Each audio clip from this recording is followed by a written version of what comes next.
I have no expertise in climate science, so why am I here, and why doesn't Al Gore invite me to any of his events? I think it just happened because I stayed on the beat. I was a consumer reporter for over 35 years, and you really have to be an imbecile to not get it eventually, to not see that the scares come from good scientists often, one after the other. And in every case, there are passionate people who are just convinced that this is going to kill us and have good science, it seems, to back it up. Certainly good enough to convince us laymen. And it took me many years to report on the scares before I saw the trend. But if you think about what we've gone through, one after the other, SARS, West Nile virus, Y2K, remember it was going to crash all the computers, the planes were going to go down, the killer bees were coming up from Mexico, they were all going to sting us all to death, the bird flu. So this made me skeptical later in my career, though I was guilty of some of these things. It's part of the mainstream media's problem that more of you are going to watch if I say tonight on 2020 global warming will kill you than if I say it won't. These bad ideas and this gullible reporting from us of some of these bad ideas have nasty consequences. The biggest probably is DDT. I mean, Sri Lanka had 2.8 million cases of malaria, and most of it's 2 million deaths a year. And then they started using DDT. A tiny amount sprayed on the edge of a hut will kill mosquitoes for almost half a year. I mean, far less than was ever used in the United States. They reduced their malaria cases to 17 in 1963. And then the bad science from the hysterical environmentalists got them to stop using DDT. They're back up to more than 2 million cases. Bad ideas have consequences. Most Americans believe there is a cancer epidemic. There is no cancer epidemic. Cancer rates are flat or going down. We only hear more about it because we live long enough to get cancer. But from the bad reporting, you would never know that. The fear of chemicals led to the Love Canal and Times Beach, Missouri disasters. They plowed over the entire city, covered the town with dirt, because there were tiny amounts of dioxin in the soil in Times Beach. Further research showed that they can't find any effect, any sickness from these chemicals. But they're now spending on these Superfund sites more than the National Cancer Institute spends on cancer research. So many of these bad ideas are spread by the mainstream media, which is why it's exciting to see a conference like this. Since some of you have been here, you may not have seen some of the press coverage about it. Joe alluded to some of it. I think one of the surprisingly good stories, I agree, is the Washington Post. She at least quoted Lord Monckton, talked about King Canute telling the tide not to come in. At least there was some fair portrayal. On the other hand, most of the article, most of the quotes were from critics. She goes to Clean Air Watch. Several climate scientists and environmental advocates poked fun at the meeting. Clean Air Watch gets its smear in, the League of Conservation Voters, and Michael Oppenheimer. They go to the usual suspects. Joe called this victory. I just wish I had his optimism. I call it defeat. Maybe because I live in the world of the mainstream media, and fortunately we matter less than we used to, and maybe you matter more, so it's a good thing.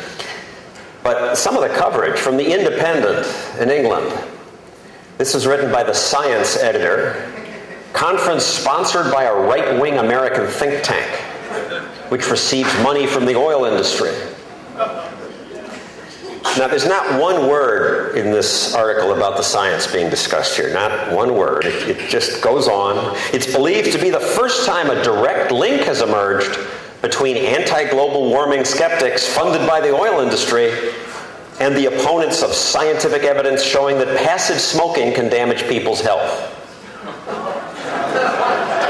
What? I know, it makes little sense, but Joe, from energy companies you get, what, less than 5% of the money for the Heartland Institute, and you have gotten less than 2% of your money from companies that had some investment in tobacco. But this is how they smear you if you disagree with the groupthink. On the other hand, money can only come from a limited number of places. You can get it from the government, and the people who get that tend to be people who want more government. Or you can get it from individuals or business. And is business evil? Doesn't business have free speech too? And then there's the New York Times. There's this young guy, Andrew Revkin, who's been covering this subject for a long time. It's interesting. He always calls it man-induced. He doesn't call it global warming. He says human-induced global warming, as if it's just a fact. His front page stories get a lot of attention. I noticed his coverage Sunday on maybe there's cooling now, but we can't overgeneralize from that. That was on page A28. That article wasn't that bad. The worst article was today. It just includes these little smears. Pat Michaels, a speaker, a climatologist with a paid position at the anti-regulatory Cato Institute.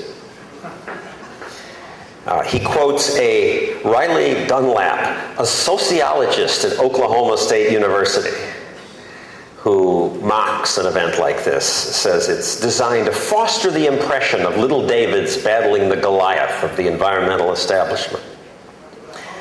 And then the last smear, the meeting was largely framed around science. But after the luncheon, when an organizer made an announcement asking all the scientists in the large hall to move to the front for a group picture, 19 men did so. Now this, I'm told, was yesterday, and it did happen that way, largely because most people had already left the meeting. And certainly there are more than 19 scientists here.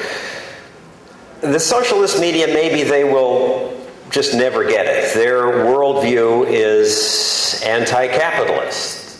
Von Mises wrote about it in 1972, and it's just very hard to change. I would also argue in the scientific community as well. But I thank you for working hard to at least educate us in the mainstream media. And really, we're not all evil. We just are dumb. And it's important that you make the effort to get through that dumb layer. And in my reporting on this, I've seen a few of you who have really done it well. Some of you are brilliant scientists, but you can't talk worth a damn. Many of you, in fact.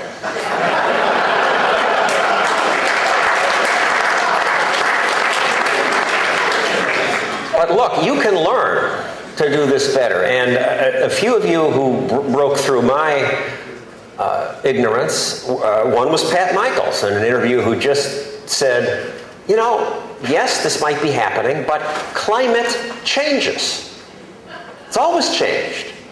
So it wasn't that he had to make a long speech. It was 2 words. It was the way he said it, with the emphasis. Climate changes. And then you're ready to listen to the facts about how it always has, how Greenland was called Greenland for a reason. And this opens even a limited reporter's brain.